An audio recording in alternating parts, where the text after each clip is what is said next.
Hey everyone.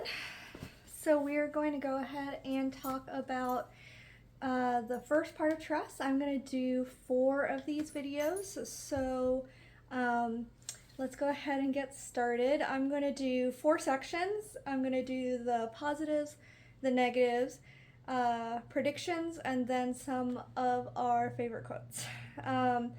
So if you haven't read Tress of the Emerald, see at least the first quarter, that's chapters 1 through 16, then don't watch this video. There are major spoilers just for chapters 1 through 16. So we have just read that far. I think I've actually read maybe 1 or 2 chapters more, but I won't be talking about those at all. But yeah, I'm going to talk about both my views and my mom's views. We're doing this buddy read together. So the first positives for the first 8 chapters. I said I love this book. It has amazing humor. If you haven't read this book, it has amazing humor. I really enjoyed the sarcasm and the wit of the characters, especially the love interest, Charlie, and the dad. Let's see. I said I thought it was cute that she collected cups, and that it was so hard to stop reading, because that's the worst part about a buddy read is the stopping reading part. I just have my notes here. My mom said that she loved how there were supportive parents. Most of the time in fantasy, there aren't parents around, and if they are around, they're not supportive. So she loved that there were supportive parents in this book. And she did some research about the scientific, what's the word? Scientific parts of this world, how the spore sea actually would work. Because it's like sand, how sand moves like water. I'm sure Brandon Sanderson's talked a lot about that. And then for the chapters 9 through 16, we said we adored the deaf character Fort and how that was great inclusivity. And we really are excited about the more sci-fi aspect of his board that helps him communicate. So we're really excited to see how that plays into the story further. And that the sci-fi elements kind of surprised me, but it was fun. And then my mom said, this is our first disagreement. My mom said that the rat reminds her of Reepicheep. I didn't think that he did. I think his name is Huck. I don't think he's like Reepicheep in character, just that he's a mouse. But I'm really, really excited that there is a mouse character. I do like mice characters. And I like his personality so far. And then my mom said, and I agree with this one, that she is very MacGyver-ish in the way that she's been working with the spores. And that'll come in later when we do our predictions. And then negatives.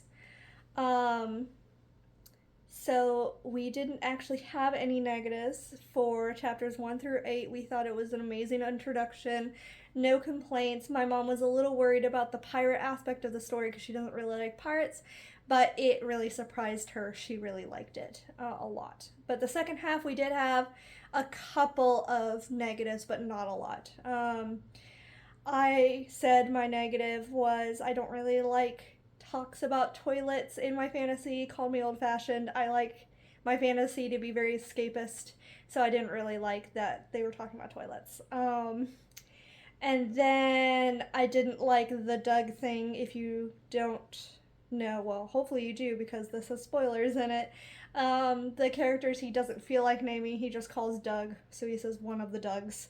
And I didn't really like that. I thought it was a little kiddish. And this is supposed to be like middle fantasy or what's it called, young adult-ish, but I didn't really like it. I thought it was kind of jarring. And then my mom kind of continued that she didn't really like how the crew felt at first, that they weren't like full-on pirates, and I kind of agree with that. I think it's a little bit more fun to have like evil pirates who want to do bad things. But some of the pirates are like that. So we'll see how that goes. So yeah, that was our positives and our negatives. So now we're going to go into our predictions. If you've read the whole book, please don't tell us if we're right or wrong. Just kind of laugh at us and our silliness. So we're just really, really excited. And so we thought we would make predictions for each little part. So my predictions for the first 8 chapters, it's really hard to make predictions because you're just being introduced to the world. But mine was that Tress is going to have to learn some kind of magic to fight the sorceress. And my mom agreed and said she needs to collect some more companions. And this was before Huck came along, so I guess she was right. Um, and then for the second part, the chapters 9 through 16, I kind of changed my tune a little, not fully, but a little, that she wouldn't have magic, but she would instead use the spores in the different types of spores to kind of do magic. So that would be like the magic system would be her using the different kinds of spores in creative ways to do magic, and that's how she would fight the sorceress. Um, and that there would be different kinds of magic and different worlds have different magics because I know that about the Cosmere. I don't know a lot about the Cosmere. I don't know if I mentioned this, but this is my first Brandon Sanderson book ever, but my mom's read all the Cosmere. So I know that there are different magic systems for different planets, and so this might not be the only magic system, but my prediction is that Tress will use the spores as her magic system.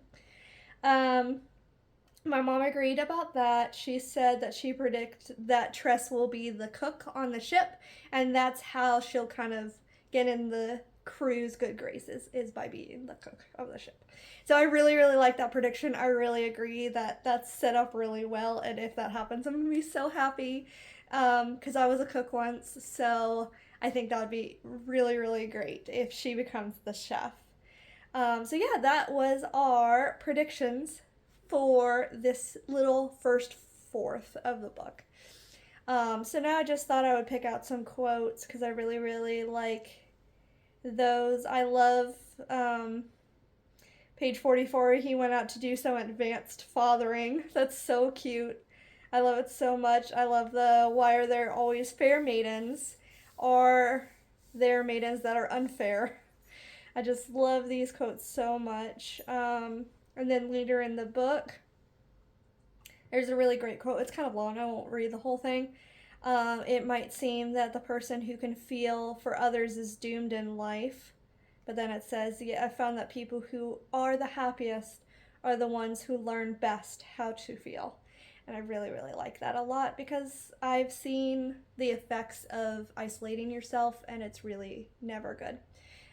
So I think that's true. The happiest are ones who learn how to feel for each other.